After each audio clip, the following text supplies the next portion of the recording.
Enfa. Sorry to keep you waiting. That is perfectly all right. My data indicates clear skies in the coming days. Current conditions for maritime travel, optimal. I'll be ready whenever you are. But are we really gonna set off without telling anyone again? Funny you mention it. You'll never guess who Paimon saw on the way over.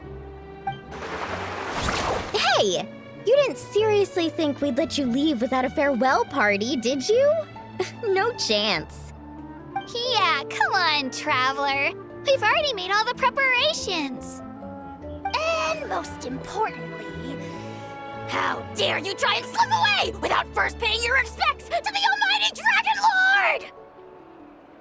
A little bird told us you'd soon be leaving for Nodcry. So, we asked Paimon to give us a heads up before the date of your departure. You sure it's not time to think about changing that little habit of ours? Don't worry, we won't keep you long. Besides, everyone's there already. Chaska, Ian-san, Auroron, even the Pyro Archon herself. You're invited too, Enfa. Shilonen has a special gift for you. Accompaniment request accepted. Shilonen demonstrates excellent massage technique. My impression of her is exceedingly positive. Wait, so robots like massages too? Or is it just that Shilonen really knows how you're wired? Alright, enough with the chit-chat. Let's head to the venue. Woohoo! Party time!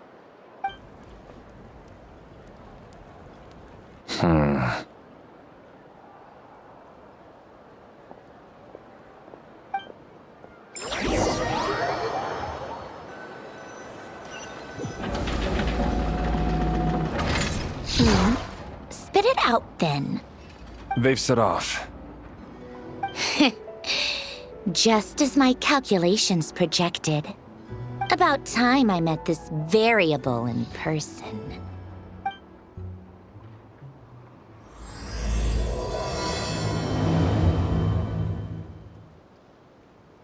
You know, every time we head to a new nation, there's always a point where it suddenly dawns on Paimon. This is it. The next chapter of our adventure has begun. This time, it was the moment she realized she just polished off the very last of her Saurus crackers.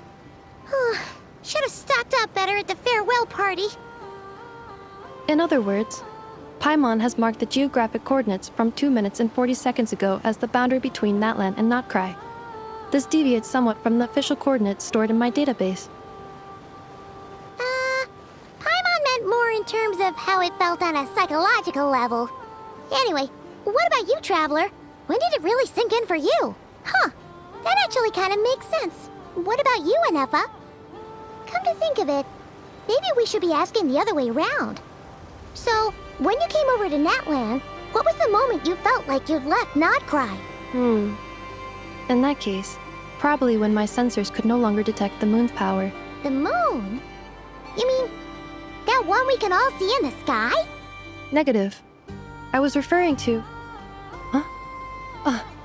here we are. Paimon, Traveler, we have arrived in Notcry. Oh, wow!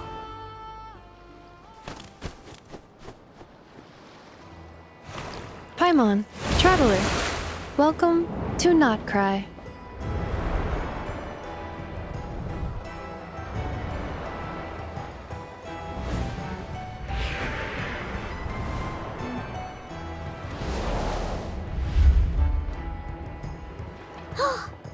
That must be Nasha Town up ahead!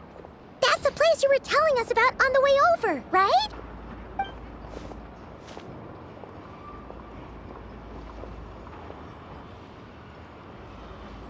That is correct, Paimon. It is also the most bustling commercial hub in all of Notcry.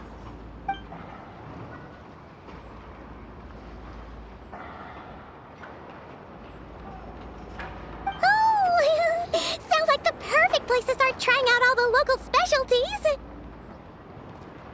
Huh? Is something up, Traveler? Paimon, this is where our spaceship landed when Lumine and I first arrived in Teyvat. sure. But how come you've never mentioned that before? Seems pretty important to Paimon. Oh, well, because those memories are really hazy. All I remember is Lumine waking me up and us leaving the ship. But just now, setting foot on this land, I felt something. The kind of power I sensed in those moments. Are you referring to Kuvaki? Kuva, what now? The locals refer to it as Kuvaki. It is a unique elemental force found only in Notcry, or rather, a pure, primordial form of elemental energy. That is correct. Another similar concept I have found in my database is the primordial sea. Legend has it that long, long ago, the moon that shines in the sky above us once rose from the land of Notcry. Modern geological surveys and meteorite studies conducted in the region have since supported this claim. So, when you mentioned being able to detect the moon's power earlier, you were referring to Kuvaki?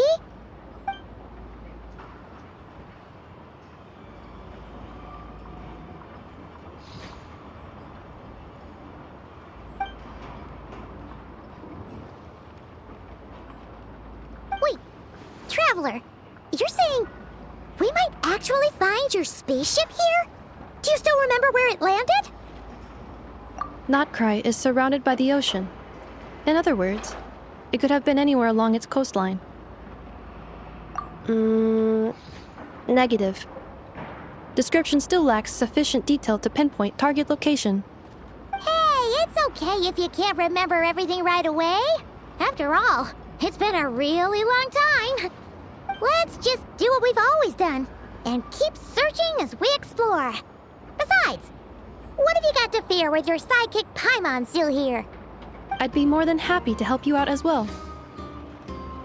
Our pleasure.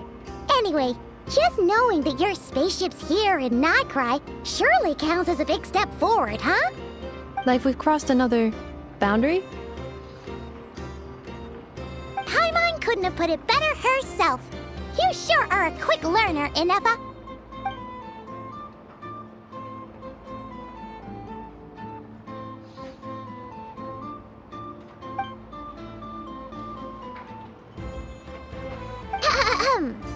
Well, as the best guide in the whole of Tivat, Paimon hereby does solemnly declare, Notcry, here we come!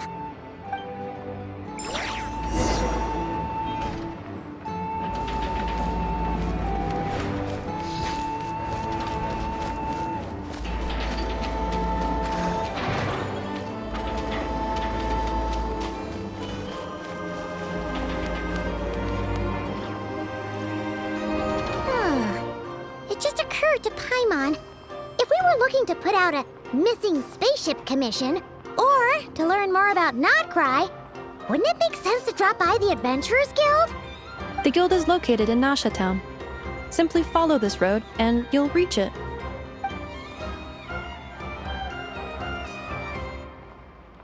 Huh? What in Tivat is that? Looks kinda like a Sealy, floating around in the air like that. That is a Kuhenki, a species unique to the land of Notcry.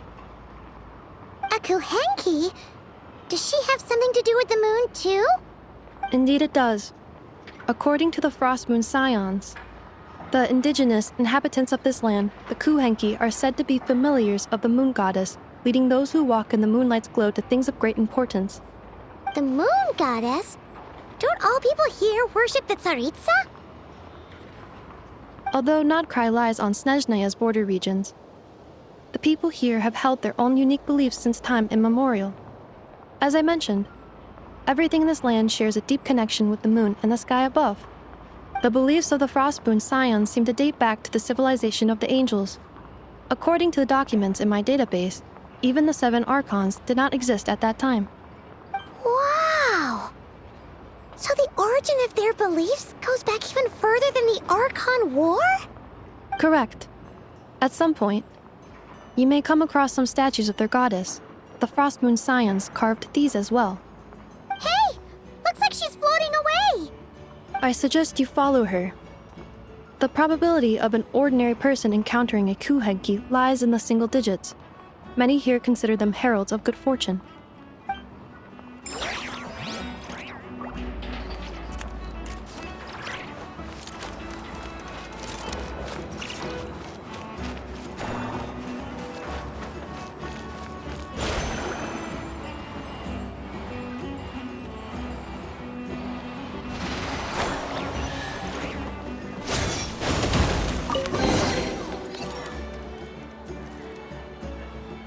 Is this a travel guide?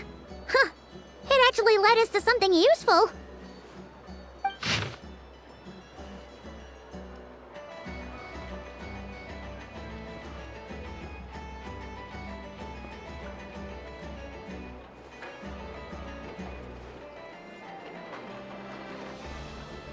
Are there any particular points of interest? Oh, it all looks pretty interesting to Paimon. If we have time, she'd love to see, well, pretty much everything.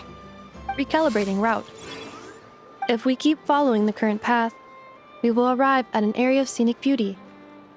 From there, we will be able to identify both the Adventurers Guild and several must-visit specialty stores. Yikes! Why is Paimon suddenly getting the feeling that if she doesn't step it up soon, enough is gonna put her out of a job?